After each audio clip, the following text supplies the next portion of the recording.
부르심은 우리로 말미암지 않습니다 라는 말씀으로 함께 은혜를 나누겠습니다. 우리는 모두 예수 그리스도에 의해 부르심을 입은 사람들입니다.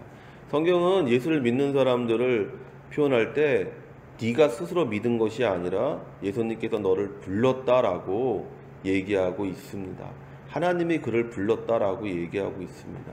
우리가 창세기의 시작을 창세기 1장 1절로부터 시작한다고 생각하지만 사실 믿음의 사람들은 창세기 12장 1절에서부터 시작하는 거잖아요. 왜냐하면 아브라함의 이야기로부터 우리가 시작되는 거예요. 우리는 육체적으로는 아담의 후손이라고 하지만 믿음의 조상은 우리가 항상 아브라함이라고 하잖아요. 그러니까 가장 첫 번째가 아브라함이거든요. 그러니까 그 아브라함의 이야기를 통해서 우리가 배우는 게 뭐냐면 사람이 스스로 신을 찾은 거, 하나님을 찾은 것이 아니라는 거예요. 하나님께서 바벨론 우르 땅에서 살고 있었던 아브라함에게 신이 찾아오셔서, 우리가 유대인의 전승에 의하면 아브라함의 아버지가 우상을 만들던 사람이었고 아브라함도 우상을 만들던 사람이었다라고 얘기하잖아요. 그래서 그 우상을 만들며 정말 신이 있는가라고 고민하며 방황하는 자기가 만든 돌에 사람들이 절을 하는 것을 보는 그 아브라함이 어떤 마음이었겠어요. 그 아브라함에게 하나님이 찾아오셔서 이 땅을 떠나라고 말씀하시는 것으로부터 우리가 믿음의 시작을 보는 것이잖아요. 우리 믿는 사람도 똑같습니다. 우리 믿는 사람이 육체적으로는 누구누구의 아들이고 누구누구의 후손이라고 우리가 얘기할 수 있지만 영적으로는 우리 단 한 사람, 바로 예수 그리스도의 형제요, 예수 그리스도의 자녀요, 예수 그리스도로 말미암아 하나님의 자녀가 된 그런 사람이라는 것을 우리가 절대로 잊어서는 안 되는 줄로 믿습니다. 예수님의 부르심은 우리 인생의 목적을 그분의 제자로서 이 땅에 서서 그분을 표현하고 나타내게 하려고 우리를 부르셨다는 거예요. 우리를 부른 데는 이유가 있잖아요. 누구누구야 라고 부를 때 갔더니 그냥 심심해서, 이렇게 하는 건 우리가 개그 프로그램에서나 보는 것이지, 누구누구야 부르면 가면 너 이거 해라라고 어떤 그 부른 것에 대한 목적이 있는 것처럼 예수 그리스도께서 우리를 부르시면은 분명한 목적이 있는데, 그 목적이 뭐냐면 가장 중요한 것이 우리를 제자 삼으려는 것이라는 거죠. 그래서 오늘 우리가 읽은 마태복음 9장에 있는 말씀이 그거잖아요. 마태를 부르는 거잖아요. 마태를 왜 불렀어요? 제자로 만들려고. 제자를 만드는 목적은 무엇입니까? 바로 예수 그리스도를 나타내고 드러내려고 예수님께서 마태를 부르신 거잖아요. 하나님이 우리를 부르시는 목적, 예수 그리스도를 통해서 우리를 부르시는 목적은 뭐냐? 우리로 하나님을 드러내고 나타내게 하려고 하나님께서 우리를 부르신 거예요. 세상 가운데서. 그래서 예수님께서 우리를 단도직입으로 꼭 찍어서 말할 때 너희는 빛이다. 다른 사람이 너를 보고 있다라는 것이죠. 사실은 너희는 소금이다. 다른 사람 사이에 섞여서 그 사람들을 화평케 하고 화목케 하는 역할이 우리에게 주어졌다라고 얘기하는 것을 우리가 성경을 통해서 읽게 되잖아요. 그러니까 예수 믿는 사람들은 항상 이 부분을 잊으면 안 돼요. 우리는 예수님의 제자고 하나님을 나타내기 위해서 이 땅에 살아가고 있는 것이다. 하나님을 나타내려면 어떻게 해야 될까? 그것이 바로 우리가 고민해야 되는 것이고, 그것이 성경이 우리에게 계속해서 반복해서 얘기해주고 있는 것이죠. 바울이 우리에게 그것을 얘기하는 것이잖아요. 우리가 바울 서신을 읽으면 전반부는 너희가 어떻게 해서 하나님의 자녀가 되었는지, 너희가 어떻게 예수 그리스도로 말미암아 구원을 받았는지 얘기하잖아요. 그리고 후반부에 가면은 그러니까 너희는 이렇게 살아야 돼 라고 얘기하는 거고, 모든 바울 서신의 얘기는 그렇게 되어져 있어요. 바울 서신을 읽다 보면 앞에는 다 이론으로 되어 있어요. 교리. 너희는 이렇게 해서 예수를 믿게 되었다. 예수님께서 이렇게 너희를 구원하셨다. 그러고 나서 후반부에 가서는 실제적으로 그러니까 너희는 이렇게 살아야 돼 라고 얘기하는 것이죠. 예수님께서 우리를 부르셨습니다. 우리가 어떤 상태에 있었습니까? 어떤 상태에 있던 우리를 부르셔서 우리를 하나님을 드러내는 그와 같은 사람을 만드셨습니까? 우리가 마태를 통해서 보잖아요. 마태가 누구였냐? 세리였다라고 얘기하는 것을 보는 것이죠.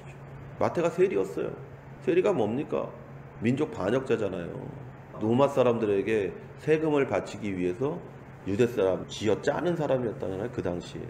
심지어는 유대인들은요, 세리를 죄인, 창녀, 이방인과 같은 선상에 두고 비난했어요.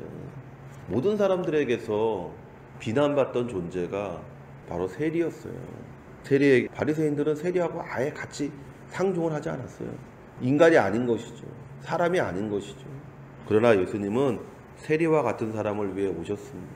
우리가요, 세리와 죄인과 창녀라는 생각을 가지지 않으면요, 예수님의 구원은 그렇게 반갑고 기쁜 소식이 아닙니다.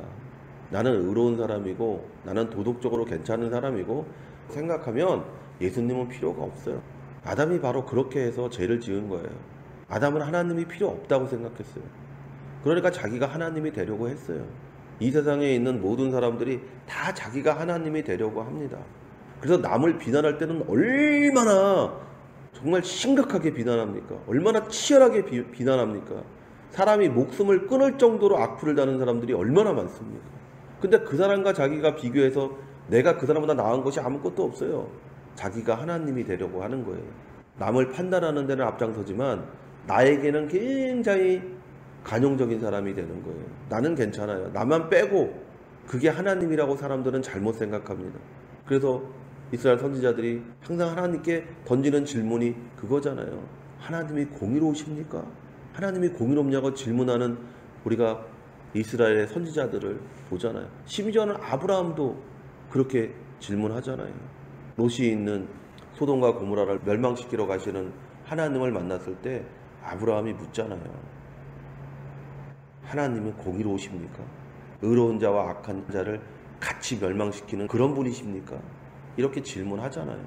하나님이 그렇게 하지 않는다고 하잖아요. 의인이 50명만 있으면 살려주시겠습니까? 하면서 아브라함과 하나님과의 대화가 그런 내용이잖아요. 하나님은 공의로우세요. 하나님은 본인에게는 더 철저하신 분이에요. 그렇기 때문에 실수가 없으시고 우리가 성경을 통해서 보잖아요. 하나님은 실수가 없으시고 근데 사람은 남에게는 하나님처럼 굴면서 자기에게는 죄인처럼 굴어요. 나는 어쩔 수 없는 사람이야. 나는 그렇게 할 수밖에 없었어. 그러니까 나는 죄를 지은 게 아니야. 나는 잘못한 게 없는 거야. 자기에게는 한없이 관대하면서 남에게는 한없이 악랄할 정도로 정죄하는 그게 하나님이라고 착각합니다. 아담이 먹은 선악과가 우리에게 사람을 그렇게 만들도록 했어요. 지금도 우리는 그렇게 살고 있고 예수님은 우리에게 오셔서 하나님 되심을 내려놓고 오셨잖아요. 우리가 우리의 하나님됨을 내려놓을 때 우리의 본 모습이 보이는 거예요. 아, 내가 어떤 사람인지가 보이는 거예요. 내가 한없이 연약하고 한없이 제약된 자라는 거. 내가 다른 사람과 비교해서 그 사람보다 나은 것이 아무것도 없다라는 것을 아는 거예요. 그곳에 복음이 선포되는 곳이고 그 복음이 선포되는 곳에 죄와 저주와 가난과 질병과 죽음으로부터의 자유가 주어지게 되는 역사를 체험하게 되는 거예요. 사회에서 버림받고 조롱을 당하며 멸시를 당하는 사람들을 위해 기꺼이 그 모든 것은 하나님의 뜻이 아니며 인간 죄악의 결과라고 선언하시기 위해서 예수님께서 오신 거예요. 너 그렇게 사는 것이 진정한 모습이 아니라는 것을 나타내기 위해서 오신 거야. 그리고 주님 자신이 세리와 죄인의 모습으로 이 땅에 사셨고 범죄자의 모습으로 십자가에 못 박혀 죽으셨어요. 이사야 53장 3절에 그는 멸시를 받아서 사람에게 실어 버림받았으며 강고를 많이 겪었으며 질고를 아는 자라 마치 사람들에게 얼굴을 가리우고 보지 않음을 받는 자 같아서 멸시를 당하였고 우리도 그를 기이 여기지 아니하였도다. 누구든지 회개하고 돌이키기만 하면 그가 곧 아브라함의 축복을 받도록 창조된 피조물임을 선언하셨어요. 보세요. 예수님이 그런 모습으로 오셔서 죽으신 이유는 그런 모습 가운데 있는 사람들에게 자유함을 주려고 오셨다라는 거예요. 그 자유함이라는 것은 우리가 성경에서 구원이라고 말할 수 있죠. 죄에서 구원하기 위해서, 질병에서 구원하기 위해서, 가난에서 구원하기 위해서, 죽음에서 우리를 구원하기 위해서 예수님께서 오셔서 친히 십자가에 못 박혀 몸짓고 피 흘려 주셨습니다. 그 은혜가 누구에게 임하냐? 자기가 세리요, 자기가 죄인이요, 자기가 창녀와 같은 사람이라는 것을 깨닫는 자에게 임하는 거예요. 그것을 깨닫고 예수 그리스도 앞에 나아가 무릎을 꿇고 주님, 제가 당신을 십자가에 못 박은 사람입니다. 주님, 내가 달려야 될 십자가에 당신이 죽은 것을 내가 아는 사람입니다라고 고백할 때 죄 용서가 거기에 임하게 되는 것이고 그 모든 것으로부터 임하는 자유가 여러분의 삶에 임하게 되는 줄로 믿습니다. 예수 그리스도를 통하여 하나님은 우리를 향하신 그의 마음을 보여주셨습니다. 우리가 예수님을 바라볼 때 항상 하나님의 마음을 봅니다. 그 사랑을 보는 것이죠. 그 만질 수 없었던 사랑이, 그 느낄 수 없었던 사랑이, 그 깨달을 수 없었던 사랑이 예수의 십자가를 통해 우리에게 말하여지는 거예요. 하나님이 세상을 이처럼 사랑하사 독생자를 주셨으니 이는 저를 믿는 자마다 멸망치 않고 영생을 얻게 하려 하심이니라. 하나님이 세상을 이처럼 사랑하사, 우리가 그 십자가에서 하나님이 우리를 사랑하시는 것을 경험하지 못한다면 십자가는 여러분에게 아무런 의미를 가지지 못하는 거예요. 저기에 하나님의 사랑이 있다. 그의 독생자를 내어주는 나 같은 죄인을 위해서, 나 같은 세리를 위해서, 나 같은 창녀를 위해서 하나님이 사랑을 보이시기 위해서 그의 독생자를 저곳에 매달았다. 내가 매달려야 할 곳에, 내가 찢겨져야 할 곳에 나를 대신하여 하나님의 아들이 그 모든 것을 대신하셨다는 것을 통해 우리는 하나님의 사랑을 깨달아야 되는 것이죠.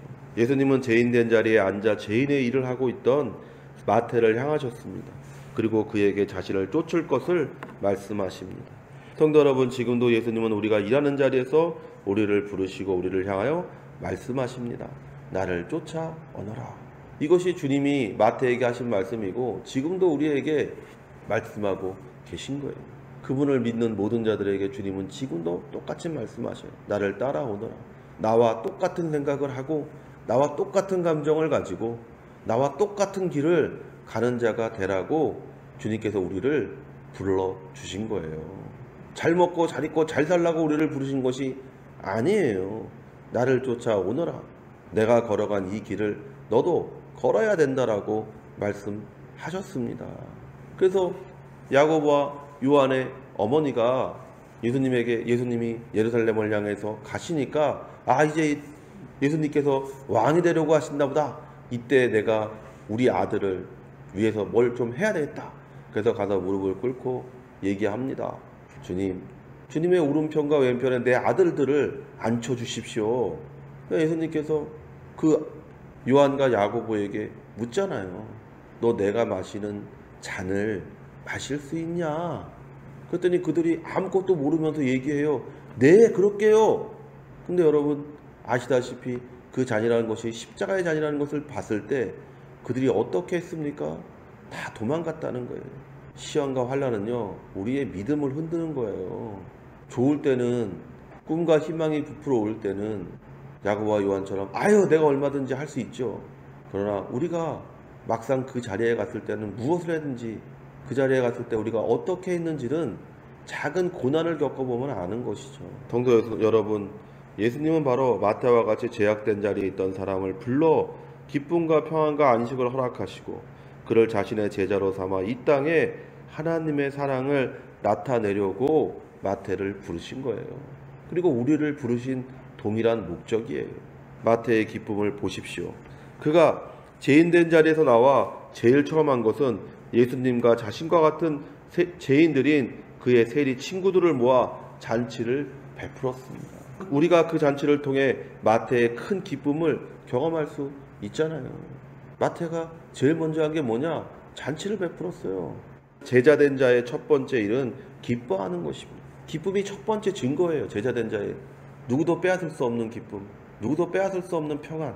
오늘 마태는 모든 것을 버리고 예수의 부름에 응했다고 말합니다. 성도 여러분, 진정한 회개는요, 변화로 나타납니다. 고린도후서 5장 17절에 그런 정도 누구든지 그리스도 안에 있으면 새로운 피조물이라 이전 것은 지나갔으니 보라 새 것이 되었도다. 그러므로 옛 것을 다 내어버려야 돼요. 제자된 자는 회개하고 돌이킨 자잖아요. 모든 것을 마태를 통해서 보잖아요. 그가 부르심 받으니까 기쁨이 충만해서 그 다음에 자기 가진 것을 버리고 주를 따르는 거잖아요. 예수 믿는 사람을 고린도후서 5장 17절에서 바울이 한마디로 정의하는 거예요. 너희는 새로운 피조물이다. 이전 것은 지나갔으니 보라 새 것이 되었다. 근데 왜 이전 것을 움켜쥐고 있어요? 두려움, 염려, 근심이라는 이전 것을 왜 움켜쥐고 살고 있습니까? 그러므로 옛 것을 다 내어 버려야 돼요. 주님께 맡겨드려야 돼요. 수고하고 무거운 짐진 자들아 다 내게로 오라. 내가 너희를 편히 쉬게 하리라. 거기서 끝나면 좋은데 그리고 나서 너희는 나의 멍에를 메고 내게 배우라 이렇게 얘기하잖아요. 우리의 것을 버리고 주님의 것을 지는 거예요. 그것이 믿는 자의 모습인 거예요. 마태가 잔치가 끝난 후에 다시 세금을 거두는 자리에 앉아 있을 수 없듯이 우리가 예수를 믿어 새롭게 되었다면 다시 옛날의 여러분으로 돌아갈 수가 없는 것입니다. 패배적인 생각과 부정적인 사고와 소극적인 성격을 가진 사람으로 다시 살 수 없습니다. 환경에 지배당하고 흔들리고 넘어지는 그런 삶을 다시는 살 수가 없습니다. 마태는 자신만 기뻐할 뿐만 아니라 이 기쁨을 전했습니다. 성도 여러분, 우리가 전해야 하는 것은 기쁨이에요. 평안입니다. 안식입니다. 부유함이 아니에요. 아들이 좋은 대학 가는 게 아니에요. 그런 것이 없어도 살 수 있다라는 기쁨입니다. 평안입니다. 안식입니다. 여러분이 예수를 믿고 이 기쁨을 맛보지 못했다면 여러분은 처음부터 잘못된 길을 걸어온 거예요. 이 기쁨이 없으면 잘못된 길을 걸어온 거예요. 그것 없이도 내가 기뻐하지 못한다면 여러분은 예수를 잘못 믿은 거예요. 그 무궁무진하게 넘쳐나는 재산을 마태가 포기하잖아요. 그런데 도리어 마태가 기쁨이 넘쳤다고 얘기합니다. 우리가 또 한 명의 세리를 만나죠. 누굽니까? 누가복음에 삭개오가 나오잖아요. 뽕나무 위에 올라간 삭개오가 내려옵니다. 예수님께서 삭개오야, 내가 오늘 너와 같이 밥을 좀 먹어야 되겠다. 그러니까 삭개오가 기쁨으로 자기 집에 가서 거대한 잔치를 벌이고 모든 사람들을 불러 모읍니다. 기쁨이 충만하잖아요. 예수님께서 삭개오에게 이 사람도 아브라함의 자손이다. 그러니까 삭개오가 아유 주님, 제가 나에게 빚진 내가 누구에게 뭘 했으면 몇 배를 갚고 뭐 어떻게 하겠습니다 라고 하면서 자기 재산을 다 뺏기는 거예요. 이 사람은요, 자기 재산을 풀어서 나눠주는 거예요. 근데 삭개오가 인상을 썼다는 구절이 성경에 없어요. 삭개오가 기뻐했다는 거예요. 진정한 참 생명, 진정한 참 구원을 붙잡은 삭개오는 자기가 가진 것이 줄어들어도 슬퍼하거나 괴로워한 것이 아니라 도리어 기뻐했다라고 성경은 기록하고 있는 거예요. 마태도 똑같이 그와 같이 했습니다. 우리가 예수를 믿고 예수의 제자가 되었다는 가장 첫 번째 증거는 기쁨이에요. 기쁨. 다른 곳에서 얻는 기쁨이 아니라 예수 그리스도의 말씀을 통해 얻는 기쁨이 첫 번째예요. 다른 것은 없어도 살아요. 그러나 예수 믿는 사람은 이 기쁨이 없으면 살 수가 없는 것입니다. 우리가 들은 말씀은 복음, 즉 기쁜 소식이에요. 좋은 소식이에요. 성도 여러분, 지금 여러분이 어떠한 상황이든지 어떠한 처지든지 어떠한 환경에 둘러싸여 있든지 하나님이 그리스도 예수를 통해 여러분을 부르신 것은 기쁨이 충만하게 하시려는 것임을 알고 믿고 인내로서 경주하여 마침내 주님이 주시는 기쁨을 회복하는 성도가 되시기를 축원합니다. 항상 기뻐하라는 말씀이 삶에 그대로 드러나고 나타나는 성도가 되시기를 예수의 이름으로 축원을 드립니다.